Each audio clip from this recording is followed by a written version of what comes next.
Yang terhormat Bapak Kepala LP2M, Profesor Yuli Witono, uh, Bapak-Bapak Sekretaris 1, 2, dan 3 yang ikut rawuh di sini, dan juga tim Turnitin perwakilan dari masing-masing fakultas.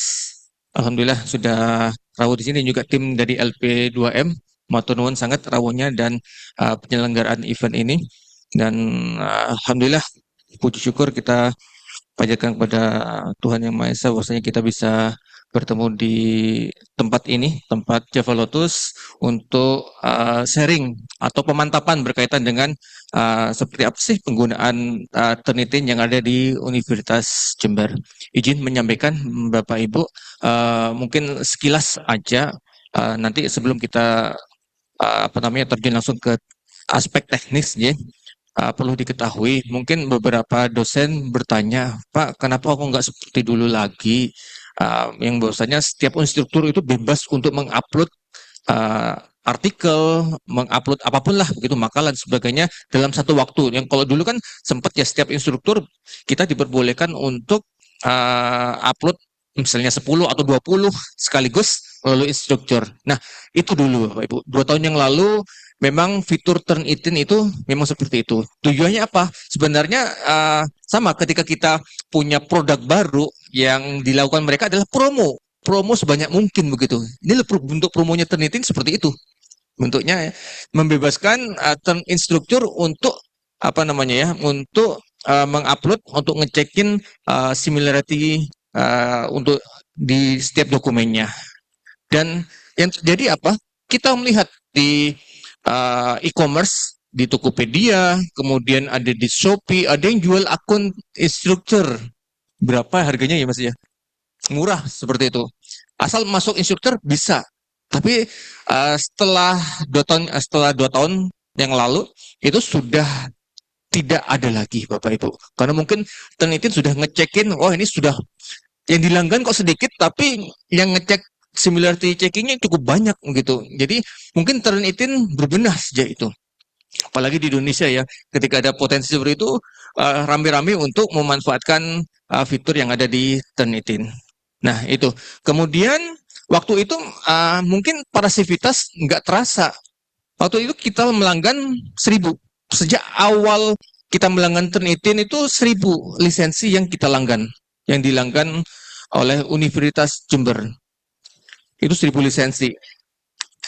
Pada saat itu waktu instruktur masih diperbolehkan, tidak terasa kalau lisensi student sudah habis. Sudah banyak dipakai oleh instruktur atau salah satu dosen tertentu begitu. Kebetulan waktu itu kalau nggak salah banyak dipakai oleh dosen FISIP. Ini bocoran aja Bapak Ibu. Dulu akun Turnitin itu lisensi studinya banyak dipakai oleh dosen FISIP begitu untuk ngecek entah tugas-tugas dan sebagainya.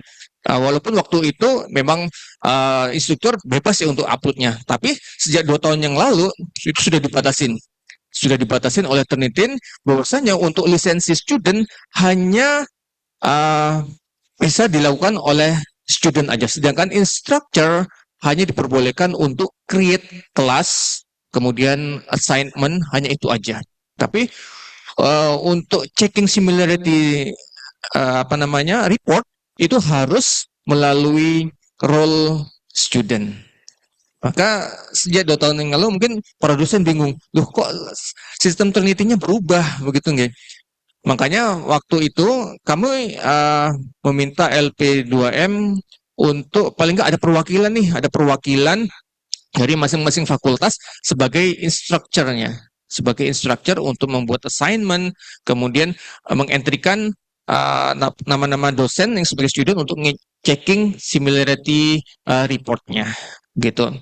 Dan alhamdulillah di tahun ini sejak awal Oktober, 1 Oktober, kita sudah mendapatkan lisensi 2000, yang mana tentu saja lisensi 2000 ini tentu kita atur sedemikian rupa Bapak Ibu supaya pemanfaatan dan penggunaannya adil merata begitu. Jangan sampai salah satu instruktur memanfaatkan lisensi itu secara tidak bertanggung jawab.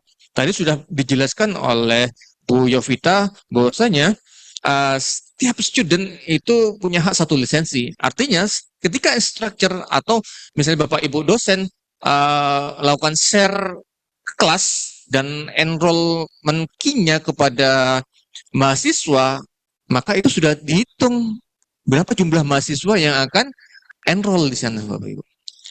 Atau yang telah enroll berapa? Misalnya ada satu kelas ini 45. Ada 45 mahasiswa enroll ke Tenitin kita. Alhasil, sebanyak 50 dosen yang menggunakan itu dengan mekanisme yang sama habis Tenitin kita. Jadi instruktur yang lain nggak ketuman istilahnya gitu dalam bahasa Jawanya, begitu Bapak Ibu. Maka dari itu kita atur sedemikian rupa supaya setiap dosen itu bisa mendapatkan haknya. Kita tahu tadi sampaikan Bu Yovita, tidak semua institusi dosen-dosennya itu punya hak untuk akses Turnitin secara bebas. Bahkan yang disampaikan Bu Yovita tadi, Turnitin dikelola oleh pustakawan. Jadi ketika skripsi masuk ke perpustakaan, mereka melakukan checking itu. Tapi di kita tidak. Di kita setiap dosen kita berikan hak. Maka dari itu di dalam panduan penggunaan Turnitin ini kami melakukan atau membuat panduan yang mana dari 2000 lisensi itu kita split. Sebanyak kurang lebih 1300 kita gunakan untuk masing-masing dosen dan kurang lebih sekitar 700 lisensi yang nantinya akan kita gunakan dan kita manfaatkan untuk mahasiswa, terutama mahasiswa tugas akhir. Inline dengan apa yang disampaikan dengan Bu Yovita tadi, biasanya sebaiknya untuk menghemat sih untuk Turnitin bisa dimanfaatkan untuk khususnya untuk mahasiswa tugas akhir aja begitu, bukan untuk mahasiswa yang dalam proses perkuliahan upload tugas kita berikan hak akses, tidak. Jadi fokuskan pada mahasiswa tugas akhir. Makanya di dalam panduan penggunaan Turnitin ini rule yang kami sampaikan yaitu salah satunya adalah mahasiswa tugas akhir. Nah, lalu seperti apa breakdown-nya? Sebelum nanti kita coba implementasi teknisnya, Bapak Ibu. Nah di sini dalam pembagian peran, Bapak Ibu ya, bagian peran ini ada beberapa peran yang involve di dalam Turnitin ini, mulai dari administrator, kemudian ada dosen itu sendiri, kemudian komisi bimbingan, dan juga mahasiswa tugas akhir. Kalau tahun lalu, Bapak Ibu, kami set sebagai instructor aja, begitu. Tapi saat ini, setiap fakultas kami berikan kewenangan, terutama untuk administrator yang terlibat dalam grup EA itu, kami jadikan administrator fakultas.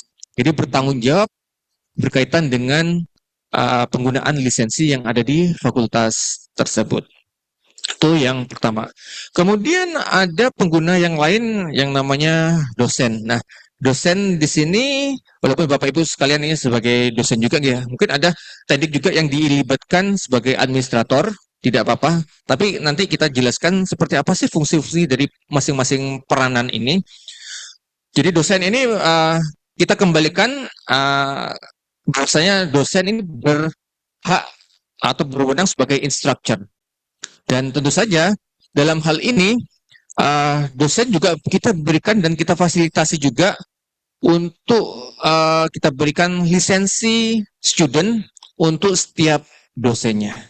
Artinya dosen boleh menggunakan lisensi student untuk checking similarity report dari artikel atau makalah dengan menggunakan email yang berkorelasi dengan si akad. Jadi ketika Bapak Ibu checking ya di si akad masing-masing itu emailnya apa, jadi harus email itu yang didaftarkan di menu role student atau enroll ke student.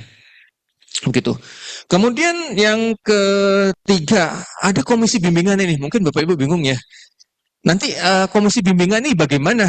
Jadi komisi bimbingan biasanya ada beberapa fakultas yang memang peranan komisi bimbingan ini bertugas untuk checking similarity. Ada yang seperti itu. Ada juga peran untuk yang checking similarity report adalah dosen begitu. Tapi monggo ini kita bebaskan kepada Bapak Ibu administrator, perwakilan administrator yang ada di fakultas untuk bagaimana enaknya supaya pemanfaatan lisensi ini bisa berjalan dengan baik. Langsung aja, langsung ke seperti apa sih peranan untuk masing-masing role, Bapak Ibu. Yang pertama adalah administrator yang ada di Universitas Jember. Kebetulan ini administratornya saya sendiri untuk konfigurasi uh, Turnitin. Jadi UPA-TIK ini bertugas untuk melakukan integrasi single sign-on dari layanan yang ada di Sister, kemudian diintegrasikan dengan Turnitin. Maka dari itu, setiap dosen itu bisa sign in ke layanan Turnitin. Kemudian apa saja tugas-tugasnya Bapak Ibu di sini untuk administrator? Yang pertama tadi sudah disampaikan untuk konfigurasi single sign-on. Kemudian yang kedua adalah membantu untuk penghapusan atau exclude dokumen apabila dibutuhkan untuk dihapus gitu. Kadangkala mungkin ada suatu dosen yang request, Pak tolong dihapuskan dokumen ini karena ada suatu hal begitu ya. Jadi itu reportnya ke administrator UNED gitu, atau ke saya bisa seperti itu, atau ke tim kami yang ada di UPA-TIK bisa seperti itu. Kemudian apa aja hak yang didapatkan oleh administrator? Jadi administrator hanya punya hak itu aja. Jadi nggak punya hak untuk pakai lisensi. Oh, saya ingin mencoba untuk melakukan Turnitinkan teman. Jangan gunakan lisensi student di akun administrator. Jadi administrator kita fokuskan untuk konfigurasi dan membantu menghapuskan file atau dokumen apabila dibutuhkan. Jadi administrator tidak punya hak, walaupun bisa ya, walaupun bisa dia sebagai administrator, sebagai instructor dan juga sebagai student. Itu walaupun bisa, tapi seyogianya tidak digunakan gitu. Kemudian role yang kedua yaitu administrator fakultas. Nah, seperti apa nih Pak administrator fakultas? Jadi administrator fakultas ini Bapak Ibu sekalian semuanya gini. Jadi untuk administrator fakultas ini akun emailnya sudah kami berikan tahun lalu kalau nggak salah waktu ya Mas ya tahun lalu waktu di Jubung itu kita berikan akun email dengan format Turnitin, nama unit kerjanya @uned.ac.id gitu. Tapi kalau Bapak Ibu ingin ngereset password nggak bisa, tapi harus minta ke kami ke UPA-TIK untuk resetkan password baru itu bisa gitu. Jadi password yang di-share kami ke Bapak Ibu sekalian itu sebenarnya selamanya gitu, asal nggak bocor nih. Ketika bocor bisa request ke kami untuk diresetkan gitu. Jadi wajib menggunakan email dengan format Turnitin fakultas@uned.ac.id. Kemudian tugas administrator fakultas ini sama seperti administrator universitas gitu. Jadi dapat membantu penghapusan atau exclude dokumen apabila dibutuhkan. Jadi khusus layanan apa namanya apabila dosen di bawah unit kerja yang di-handling oleh masing-masing administrator ini untuk request untuk dilakukan penghapusan, maka Bapak Ibu punya hak juga untuk melakukan penghapusan dokumen tersebut. Itu yang kedua. Kemudian yang ketiga, bahwasanya administrator fakultas ini punya hak untuk menambah, melakukan editing dan juga hapus instructor. Nah, perlu diingat Bapak Ibu, dosen yang ditambahkan emailnya harus email yang berafiliasi dengan Universitas Jember dan email tersebut terdaftar dalam SIAKAD UNED AC-IT. Jadi Bapak Ibu sebelum memasukkan nama dosen tersebut pastikan atau tanyakan atau minta capture di halaman SSO-nya itu setelah login kan muncul alamat emailnya apa begitu. Jadi harus alamat email itu yang dientrikan. Kalau Bapak Ibu mengentrikan yang lain atau alamat email institusi yang lain begitu pasti nggak akan bisa single sign on. Begitu Bapak Ibu. Jadi mohon dipastikan. untuk menambah, untuk bisa memastikan domainnya digunakan domain UNED ACID atau @mail UNED ACID atau yang lain. Pokoknya UNED ACID. Nah, dalam hal ini misalnya ada dosen yang meninggal dunia, boleh dihapus itu. Jadi jangan dibiarkan selamanya, Bapak Ibu. Jangan dibiarkan selamanya. Jadi Bapak Ibu punya hak untuk melakukan penghapusan akun instructor. Jangan dibiarkan untuk settle di situ. Kemudian yang keempat, tugas dari administrator fakultas yaitu melakukan pengawasan terhadap akun lisensi Turnitin. Oke. Jadi jumlah akun lisensi ini harus sama dengan jumlah dosen yang ada.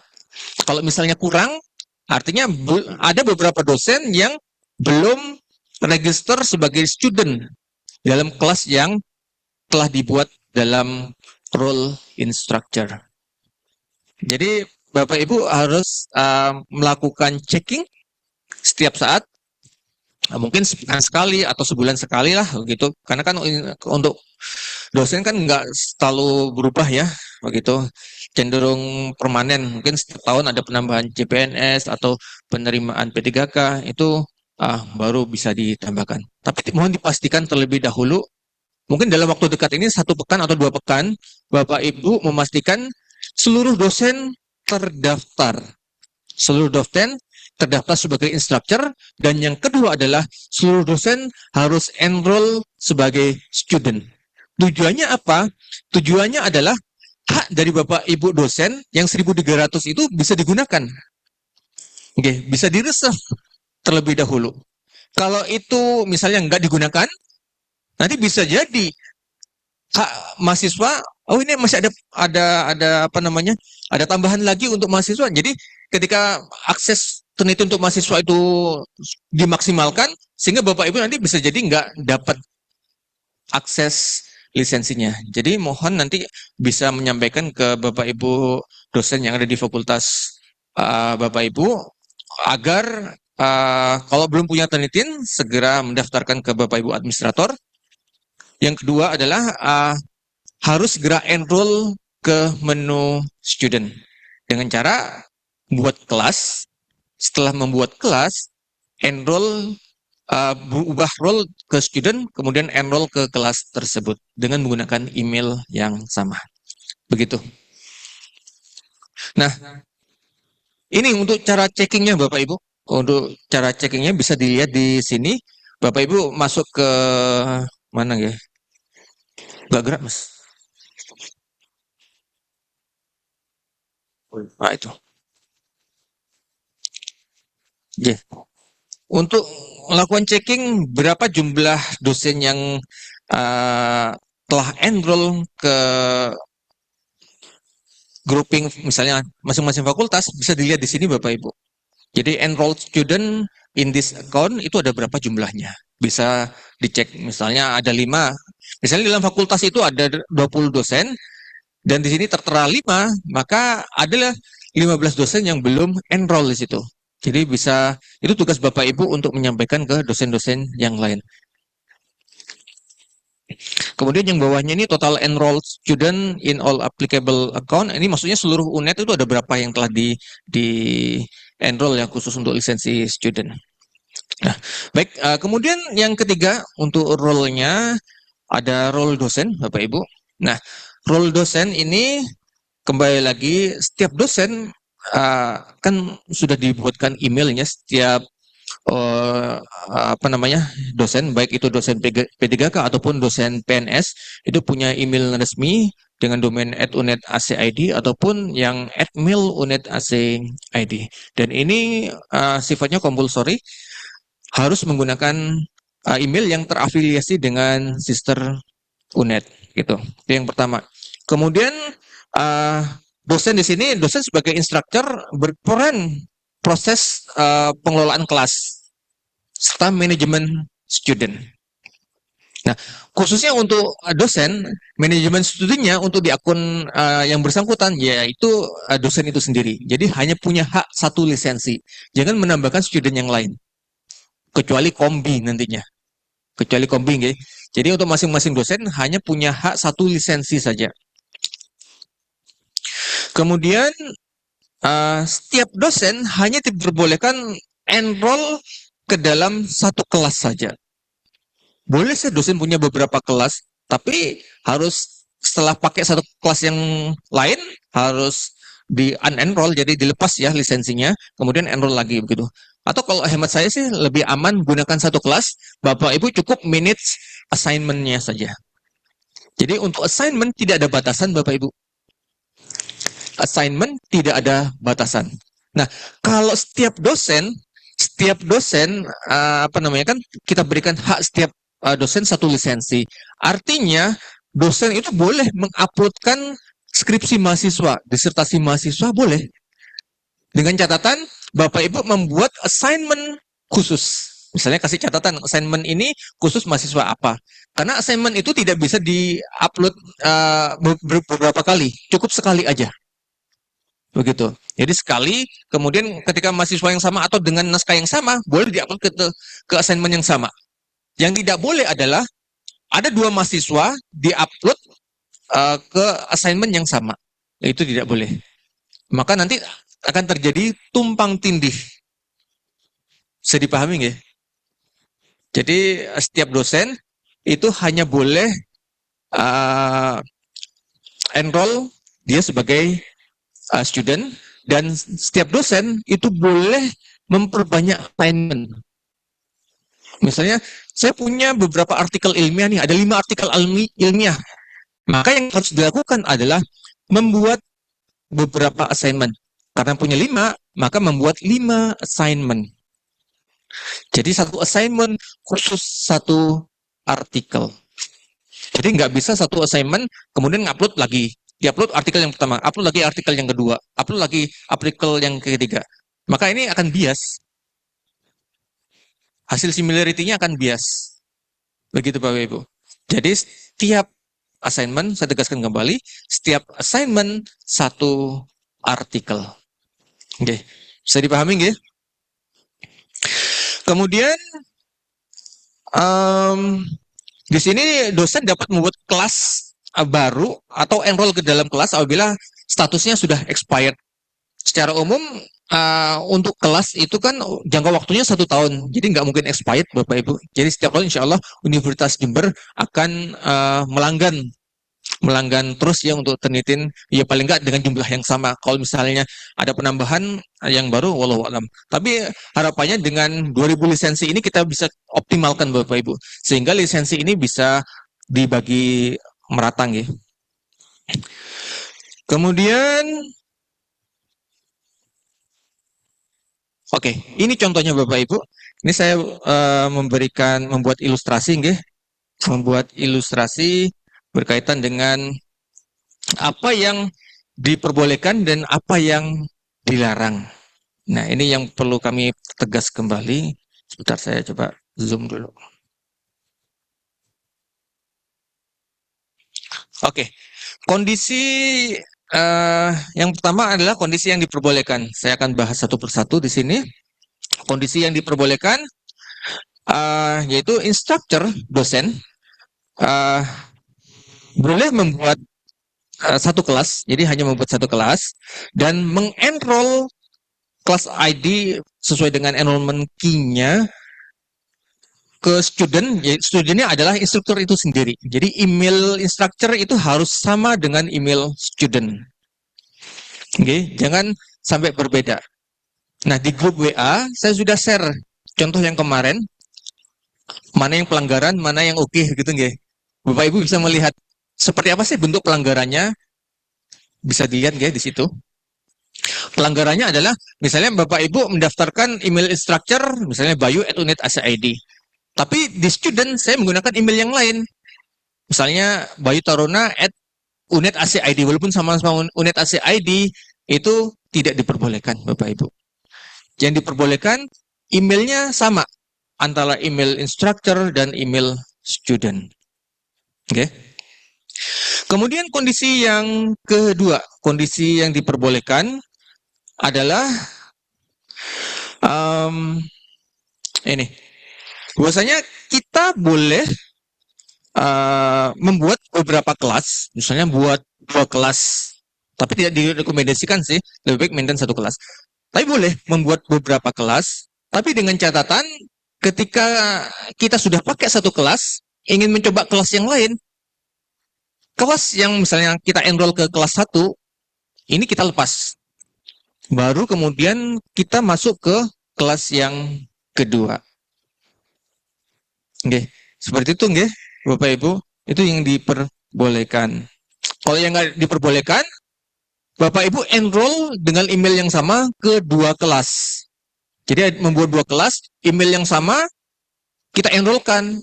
Nah, itu nggak boleh. Itu Bapak Ibu menggunakan 2 lisensi. Jadi intinya, lisensi itu bisa digunakan ketika email apapun masuk ke suatu kelas. Itu dihitung 1 lisensi. Oke, jadi seperti itu Bapak Ibu. Kemudian kondisi yang lainnya adalah ini yang sering terjadi. Yang sering terjadi, dosen sudah mengenroll ke kelas, mungkin salah emailnya ya, atau sudah terlanjur mengenrollkan student ke dalam kelas. Kemudian ada peringatan nih, ada peringatan nggak boleh enrollkan student, kemudian buru-buru dihapus. Nah, apa yang terjadi? Yang terjadi tetap aktif lisensinya Bapak Ibu. Jadi jangan keburu dihapus. Saya biasanya komunikasi ke Tunitin manual seperti itu. Biasanya ada lisensi yang masih nempel di kelas mana begitu. Itu yang kami lakukan. Komunikasi ke Tunitin secara manual. Jadi untuk menghapuskan atau melepas lisensi. Jadi saran kami sih, mohon Bapak Ibu ketika mungkin ketahuan ya, mohon maaf, ketahuan mengenrollkan mahasiswa ke dalam suatu kelas. Kemudian, Pak, ketahuan loh jenengan gitu. Kemudian tiba-tiba dihapus gitu supaya nggak ketahuan. Nah, itu lisensinya tetap nempel Bapak Ibu. Tetap nempel, itu tetap memanfaatkan lisensi yang dihilangkan 2000 student itu. Biarkan seperti itu, yang dilakukan adalah Bapak Ibu instructor, kita minta untuk melepas akun lisensi mahasiswa. Itu dilepas dulu, aman sudah. Nggak perlu buru-buru dihapus. Karena walaupun dihapus tetap ketahuan. Karena lisensinya akan nempel. Oke, bisa dipahami nggih Bapak Ibu. Jadi nggak perlu takut ketahuan. Emang pasti ketahuan sih. Tapi nggak apa-apa. Tapi gimana solusinya tuh bisa aman dan nyaman bagi kita semua. Soalnya begini Bapak Ibu, misalnya sudah banyak dosen yang melakukan seperti itu. Kok tiba-tiba lisensinya habis padahal yang menggunakan sedikit? Ya karena itu, karena nempel. Nah itu kita menunggu kelasnya expired. Kalau kelasnya expirednya baru sampai tahun depan, ya nggak lepas-lepas itu student. Oke, itu yang jadi perhatian. Jadi jangan menghapus kelas, biarkan kelas itu jangan dihapus apapun. Bisa jadi next time ada dosen atau apalah begitu yang ingin request ingin request untuk diekskludkan ke dalam penelitian kita bisa bantu seperti itu. Kalau kita nggak punya arsipnya, gimana bisa membantu untuk mengekskludkan dari penelitian? Gitu nggih, Bapak Ibu nggih? Bisa dipahami nggih? Apa yang diperbolehkan dan apa yang tidak diperbolehkan. Dan yang pasti ketika Bapak Ibu mengenrollkan ke dalam kelas, jangan sampai menggunakan email selain email UNED, gitu ya. Bahkan termasuk nanti kombi, gitu nggih. Nah, ini sekarang untuk role kombi. Nah, untuk kombi wajib menggunakan email dengan domain UNED, boleh dengan domain UNED@UNED.ACID atau domain yang lain misalnya kombi@apps.uned.acid. Untuk yang apps ini Bapak Ibu, ini sudah saya buatkan. Ini storage untuk untuk kombi ini sampai 1 tera nggih. Jadi artinya mungkin ada mahasiswa yang ada di bawah fakultas tersebut untuk submit skripsi, naskah aslinya bisa dikirim ke sini sebagai arsip gitu ya. Nggak apa-apa, sebagai arsip aja. Nanti email ini bisa dikelola oleh kombi. begitu. Jadi sekaligus ketika mahasiswa itu submit ke Turnitin, kemudian sekaligus kita punya arsipnya, gitu nggih. Jadi fungsi kombi di sini Bapak Ibu sama seperti instructor, tapi kombi ini kita berikan kewenangan. Kewenangan untuk yang pertama adalah kombi diperbolehkan untuk mengenrolkan student ke dalam kelas tersebut, khususnya untuk mahasiswa tugas akhir. Ya, kombi khusus dengan email tertentu. Jadi yang digunakan bukan email pribadi dosen. Jadi yang digunakan email kombi. Ya supaya seragam, ini sudah saya buatkan sebenarnya sih untuk emailnya, gitu. Nanti saya share di akhir acara ini. Saya share Bapak Ibu. Kemudian untuk kombi ini sudah ada folder khusus nih di akun jenengan. Ketika login sebagai administrator, di sana ada akun nama fakultas dan bawahnya adalah kombi nih. Nah, tujuannya adalah untuk mengidentifikasi berapa banyak kombi menggunakan lisensi student. Karena yang saya sampaikan, untuk penggunaan lisensi dosen dan student ini kita pisah. Kalau yang dosen tadi sekitar 1.300-an, tapi yang untuk mahasiswa ini ada 700-an. Begitu. Dan setiap fakultas ini punya hak. Berapa haknya? Sebentar, saya izin nyampaikan dulu di sini. Ini haknya. Nah, ini untuk ambil emailnya Bapak Ibu, nanti saya share ya. Dan juga passwordnya bisa login. Ini storage-nya 1 tera. Bisa untuk nyimpen data-data skripsi fakultas ya. Nah, ini hak Turnitin untuk masing-masing unit kerja. Jadi dari 700 lisensi kita breakdown ke masing-masing fakultas sesuai dengan jumlah student body-nya.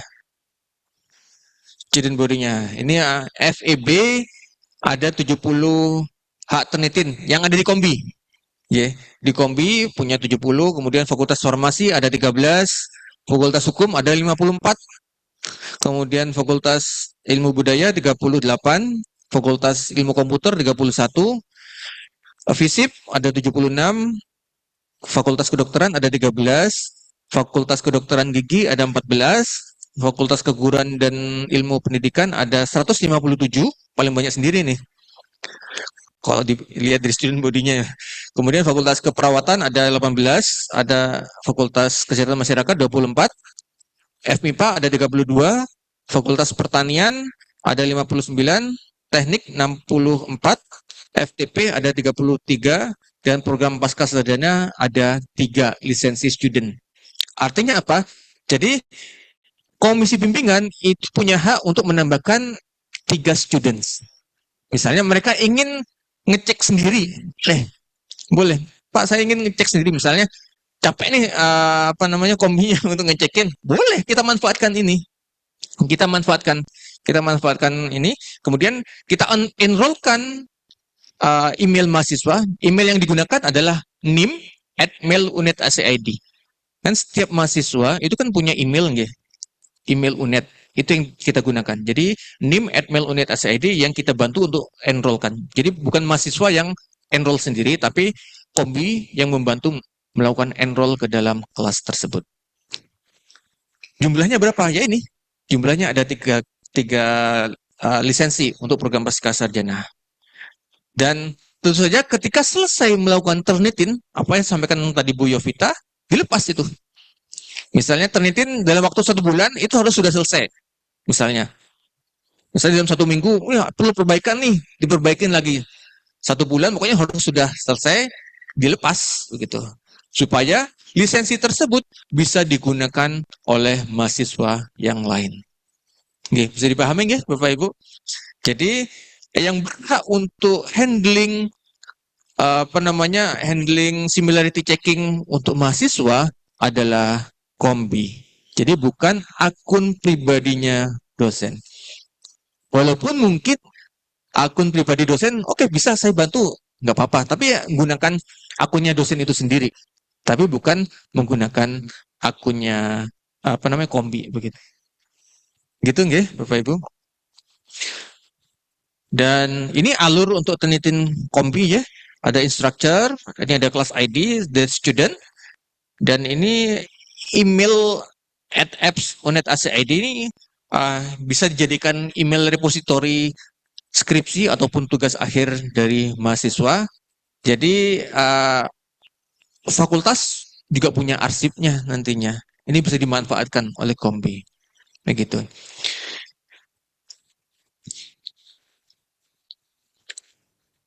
Oke, kita kembali ke sini. Tadi Kambi sudah. Kemudian untuk mahasiswa tugas akhir, ini tadi sudah saya sampaikan bahwasanya mahasiswa wajib menggunakan email utama yang ada dalam sister, yaitu NIM. nim@mail.unet.acid. Kemudian mahasiswa juga kita beri kesempatan nih untuk menurunkan level similarity checkingnya sesuai dengan standar dari masing-masing fakultas, misalnya 20% atau 15%. Kita berikan batas waktu tertentu gitu. Misalnya apabila dalam kurun waktu tersebut mahasiswa belum selesai ya mungkin kita tambahkan lagi, kita enrollkan, kita bantu ke enroll ke assignment yang baru atau kelas yang baru begitu, entah di bulan berikutnya begitu. Ini Bapak Ibu untuk tabel pembanding ya. Seperti apa sih peran penggunanya? Jadi untuk administrator, jadi nggak punya hak sebagai instruktur ataupun student, walaupun memang bisa, gitu, tapi seyogianya kita gunakan level-level tersebut sesuai dengan peruntukannya. Jadi yang sebagai instruktur dan sebagai student adalah dosen, kombis bisa sebagai instruktur dan juga sebagai student juga, tapi kombi yang punya hak untuk menambahkan mahasiswa, gitu. Dan catatan yang terpenting ini Bapak Ibu, ini masalah keamanan. Ini masalah keamanan berkaitan dengan keamanan akun. Yang sudah saya share, Excel yang sudah saya share, sebentar, saya coba share di sini.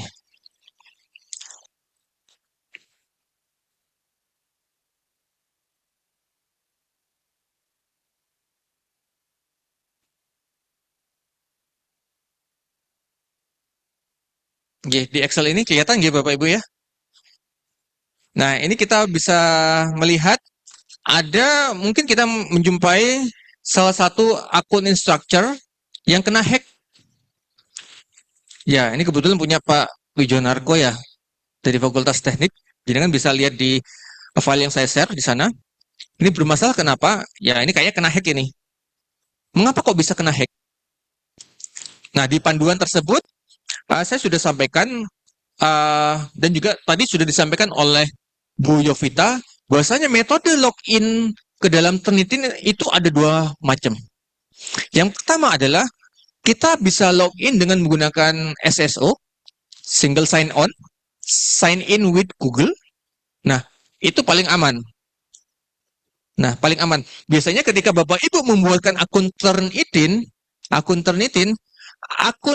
apa namanya email password yang dihandling oleh Turnitin itu uh, belum terisi. Biasanya celah keamanannya ada di situ.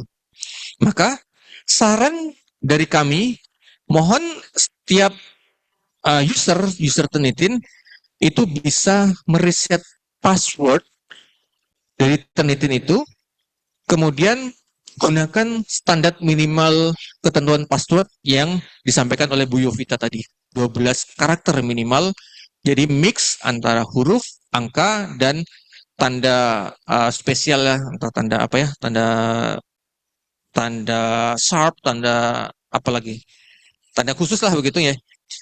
Jadi kombinasi antara itu Bapak Ibu untuk menghindari penyalahgunaan apa namanya akun seperti ini. Jadi ini kondisinya kebetulan Pak Wijonarko ini kayaknya kehack. Jadi apa yang dilakukan ketika seperti ini Bapak Ibu? Nah, untuk bisa mempertahankan sebenarnya kami harus komunikasi dulu dengan Turnitin. Atau dengan mudahnya Bapak Ibu bisa menghapus akun email tersebut, kemudian menambahkan akun email apa namanya instruktur yang baru, akun email Pak Wijanarko. Kemudian setelah itu Bapak Ibu menyampaikan ke yang bersangkutan untuk segera mereset passwordnya. Tapi bukan password SSO ya, tapi password yang ada di akun Turnitin. Itu. Seperti ini Bapak Ibu. Saya izin share dulu. Nah, ini. Nah, biasanya kan kalau pakai SSO, Bapak Ibu harus login di sini ya, sign in with Google. Kalau SSO. Nah, untuk login ke Turnitin ada dua macam. Bisa login lewat yang ini, yang atas ini, entikan password. Dan yang kedua ini. Kalau yang ini sudah terintegrasi dengan Sister. Tapi kalau yang ini kelemahannya ada di sini. Turnitin ada celah keamanannya di sini Bapak Ibu. Jadi ini harus di reset password. Nih, Bapak Ibu coba klik di sini ada forgotten your password, klik here. Nanti akan dikirim link untuk ubah password. Ini ubah password untuk akun ini Bapak Ibu. Untuk akses lewat ini. Ini diubah minimal 12 digit, ya, 12 digit untuk passwordnya, kombinasi huruf dan angka dan karakter spesial itu sudah cukup kuat insya Allah. Gitu. Ini Bapak Ibu ya. Jadi 12 karakter yang disampaikan Bu Yovita tadi. Karena kebanyakan mungkin teman-teman dosen nggak pernah ngeset itu. Itu kelemahannya. Jadi saran kami segera di-set. Jadi ini untuk metode yang kedua ini kelemahannya ada di situ Bapak Ibu. Dan untuk login lewat ini Bapak Ibu bisa klik yang ini, forgotten your password. Oke, mungkin itu yang bisa kami sampaikan terkait dengan panduan. Mungkin nanti bila ada pertanyaan atau ingin diskusi lebih lanjut berkaitan dengan hal-hal yang lebih teknis, monggo. Saya kembalikan dulu ke moderator Mas Fahmi. Matur nuwun. Matur nuwun Prof. Bayu atas paparannya yang sangat komprehensif Bapak Ibu. Jadi tadi sudah disampaikan banyak hal mana yang didahulukan ya terkait dengan tugas mahasiswa, bahkan juga ada penambahan peran dari kombi, ya kemudian berapa sih jumlah lisensi dan jumlah assignment yang kita harus gunakan ya. Dan saya yakin Bapak Ibu sudah mungkin memiliki banyak pertanyaan di sini. Oke, untuk itu mungkin saya berikan kesempatan monggo mungkin buka dulu ya, dulu dari Ibu Diah ya.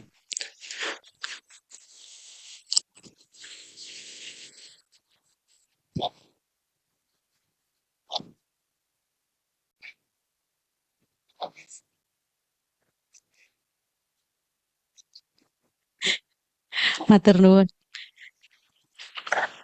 Terima kasih Prof atas kesempatannya kami bisa belajar Turnitin supaya nggak bingung. Tadi dikatakan ketika menjadi kombi. Tadi Prof mengatakan bahwa FIB itu mendapatkan 38 akun begitu ya. Kami ada 4 prodi. Apakah nanti 38 itu dibagi menjadi 4 prodi? Itu yang pertama. Yang kedua adalah tadi dikatakan bahwa ketika mahasiswa sudah selesai menturnitin, kemudian mereka sudah similaritasnya itu sesuai dengan yang dikehendaki untuk tesis, maka dilepas. Nah, kata-kata dilepas itu yang kami belum tahu, Prof. Bagaimana caranya itu? Apakah akun itu yang semulanya misal dibuat 1 bulan, tetapi karena anak-anak itu sudah turnitinnya bisa sesuai dalam waktu seminggu, apakah kemudian bukan data ya, setting waktunya dimajukan begitu, atau bagaimana cara melepas itu? Saya kira itu dulu. Terima kasih. Matur nuwun Bu Diah dari FIB nggih. Tadi ada 2 pertanyaan, di FIB ada beberapa prodi, ada 4 prodi nggih, Ibu. Bagaimana membaginya? Jadi yang kami bagi di sini sebenarnya Bapak Ibu bisa menggunakan lebih dari itu sih, tapi ini saling pengertian aja sebenarnya. Sama kayak untuk menggunakan lisensi 2000 ini saling pengertian aja. Jadi batasannya di FIB ini 38, itu batasan maksimalnya. Jadi Ibu yang nanti yang bisa ngecek di menu tadi itu di kombi kan ada tuh berapa lisensi yang sudah di-enroll. Kalau sudah mencapai 38 sudah. Jadi jangan di-enroll lagi. Jadi yang Ibu lakukan adalah melepas. Bagaimana cara mekanisme melepas? Jadi yang bisa melepas adalah instructor. Jadi yang bisa melepas student, lisensi student itu instructor. Sama seperti Bapak Ibu yang kapan hari yang kami minta mohon dilepas akun apa namanya akun dosen-dosen ketika Bapak Ibu sebagai instruktur itu dihapus. Dihapus. Jadi yang dihapus bukan naskah repositorinya, tapi usernya yang dihapus, Ibu. Usernya nggih yang dihapus. Jadi bukan draftnya yang dihapus. Biarkan draft itu sebagai hak intelektual milik FIB UNED. Kalau itu dihapus dan mungkin draft tersebut kena ternitin universitas yang lain, itu jadi haknya mereka. Itu bahayanya. Maka dari itu fungsi dari Turnitin adalah kita mengamankan terlebih dahulu apa namanya hak kekayaan intelektual yang ada di kita. Misalnya skripsinya mahasiswa, kita amankan terlebih dahulu. Yang perlu diperhatikan, mungkin saya menjumpai ada beberapa instruktur atau beberapa administrator yang menghapus itu eman-eman. Jadi hak kekayaan intelektual itu, karya tulis itu merupakan haknya Universitas Jember, jangan dihapus. Kalau itu dihapus, lepas dari Turnitin kita. Ketika lepas dari Turnitin kita, kemudian itu mungkin kebetulan belum direpositorikan, pakai no repository misalnya. Itu kemudian ada universitas yang lain ngecek pakai repository, HP sudah di akun universitas yang lain. Kita nggak bisa melakukan klaim. Begitu. Jadi mohon kehati-hatian dalam menghapus. Jadi yang dihapus adalah studentnya aja. Oke. Gitu nggih. Jadi untuk lisensi sebanyak 36 yang khusus untuk FIB itu share Ibu. Jadi share untuk 4 prodi begitu. Monggo nanti diselesaikan secara adat aja untuk itu. Matur nuwun. Oke, monggo. Bapak Ibu yang lain. Iya. Assalamualaikum warahmatullahi wabarakatuh. Nama saya Abdul Musi dari Fakultas Ekonomi dan Bisnis. Yang mau saya tanyakan ini, Prof. Di bagian setting assignment, ternyata di situ kita bisa setting student can resubmit, gitu. Jadi kita boleh menggunakan fitur itu atau tidak boleh, Prof? Monggo. Udah itu aja Mas pertanyaannya? Iya, itu saja. Oke, baik. Jadi karena Bapak Ibu dosen itu sebagai instructor itu boleh punya hak apapun. Punya hak apapun berkaitan dengan assignment-nya. Nah, misalnya student boleh resubmit. Artinya apa? Ini nggak hanya untuk dosen tapi untuk kombi juga. Untuk kombi. Misalnya kombi memberikan waktu 1 bulan untuk checking similarity report, similarity apanya? Cek ya untuk masing-masing artikel skripsi begitu nggih. Dalam waktu 1 bulan. Yang dilakukan oleh kombi setting itu Mas. Setting student boleh untuk melakukan resubmit. Artinya misalnya yang saat ini sudah disubmit kok similarity-nya 50%. Maka next dia bisa melakukan submit ulang ke assignment yang sama. Nanti berapa hasilnya? Seperti itu.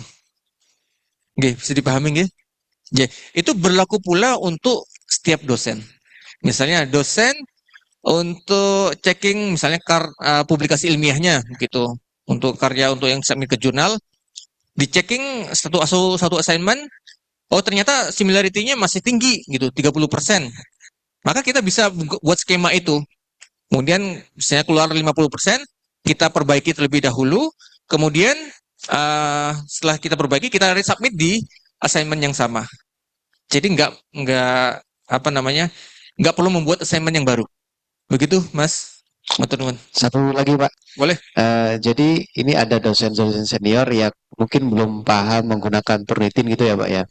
Sehingga boleh nggak kalau di enroll ke kelasnya kita gitu, Pak? Ada dosen senior nggak bisa menggunakan Turnitin gitu, Pak, ngeset instrukturnya, terus buat kelasnya, buat assignmentnya. Ini gimana? Apa saya bisa langsung di-enroll aja ke kelasnya kamu gitu? Oke, baik. Terima kasih pertanyaannya. Jadi berkaitan dengan ini sesuai dengan panduan tidak boleh, Mas. Tidak boleh. Nggak boleh. Biar seragam, nggih. Biar seragam. Yang boleh apa? Yang boleh dilakukan adalah meminta mungkin publikasinya mau ditenitinkan, menggunakan akunnya Mas Abdul Musi. Itu yang boleh. Jadi nggak boleh mengenrolkan apa namanya ke kelas jenengan pakai akun beliaunya. Nggak boleh, Mas. Jadi yang boleh nggak terlalu terintinkan. Jadi jenengan yang harus Anda lakukan adalah membuat assignment baru, Mas. Misalnya khusus dengan dosen senior tadi. Buat assignment baru dengan nama dosen senior. Namanya siapa begitu. Kemudian jenengan menggunakan akun jenengan upload ke assignment tersebut. Itu boleh. Begitu nggih? Nggih, matur nuwun. Baik, terima kasih Pak Abdul Musi. Berikutnya mungkin Bapak Ibu masih ada yang ingin disampaikan? Iya, Bapak. Monggo. Di depan, Pak. Di meja depan. Ini.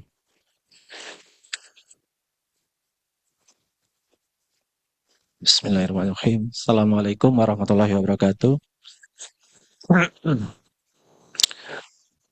Terima kasih kesempatannya untuk kami bertanya.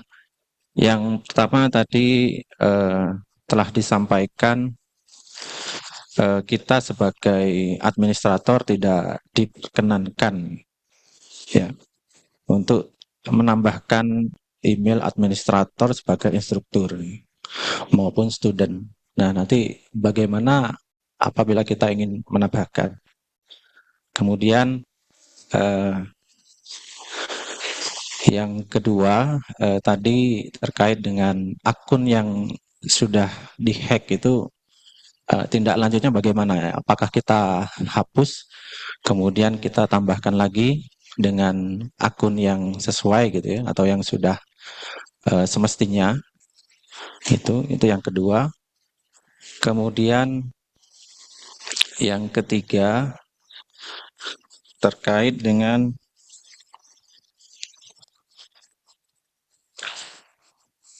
bagaimana memonitoring instructor. Jadi kalau kita lihat itu kita sebagai administrator kita memonitoring instructor itu kan dalam satu fakultas itu beberapa prodi. Jadi kita apakah kita manual gitu ya, kita lihat satu persatu, kita pilih satu persatu gitu ya.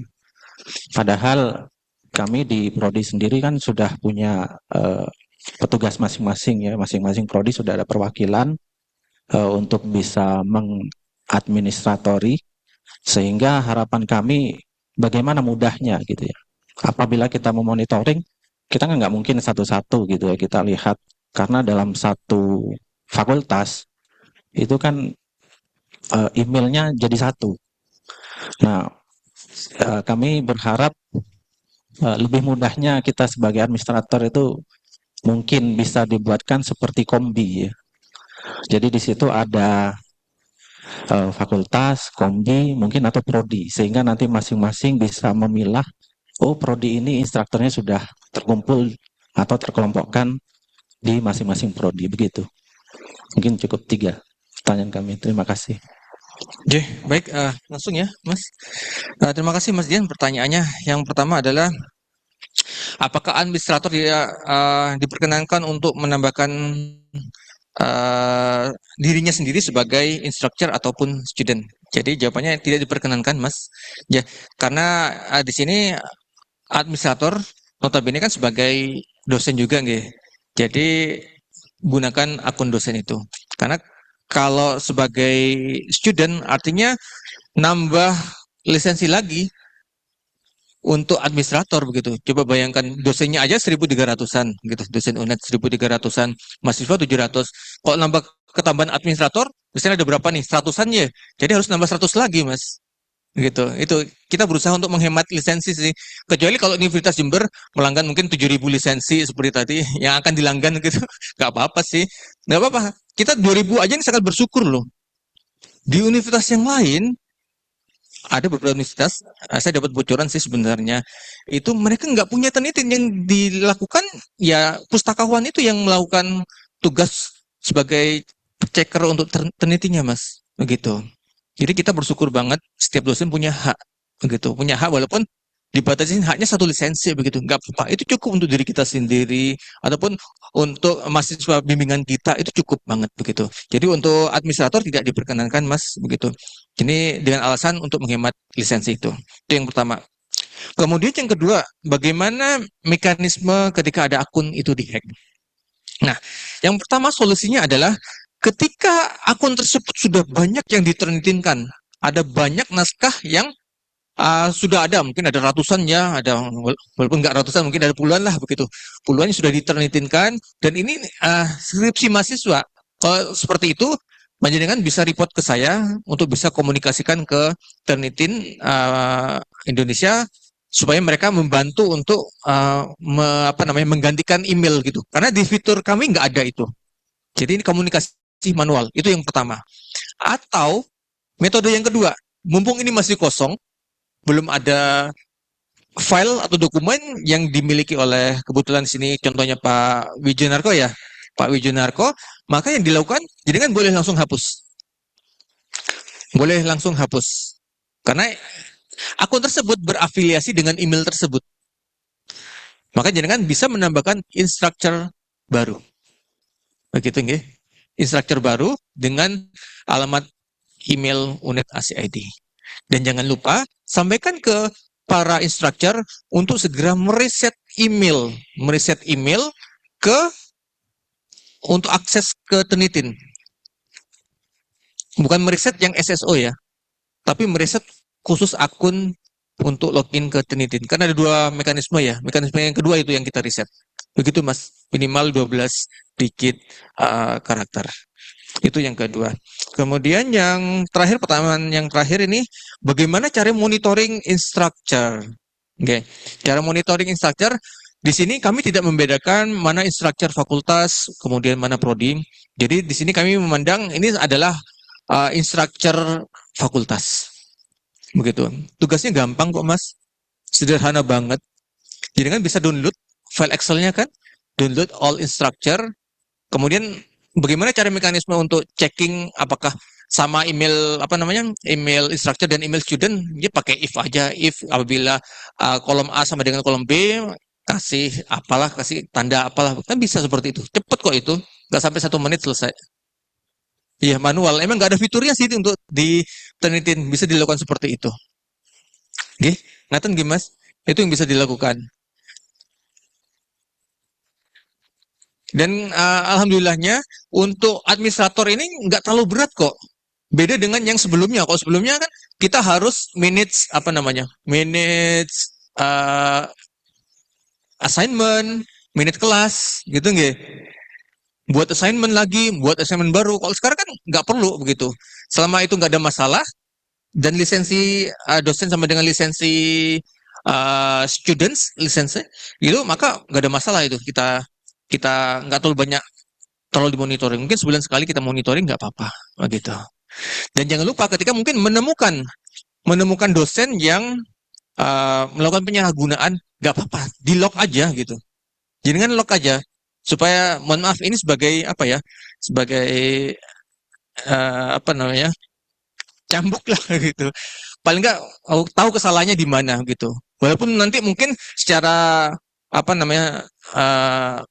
secara di dalam panduan itu kan 6 bulan ya. Jadi kan nggak harus 6 bulan juga gitu. Yang penting mereka tahu kesalahannya di mana. Yang penting sudah kita log, mungkin seminggu 2 minggu kok nggak ada respon, berarti belum butuh dia. Ketika butuh pasti kan tanya begitu ya. Kita sampaikan kesalahannya di mana. Begitu. Gitu ya Mas.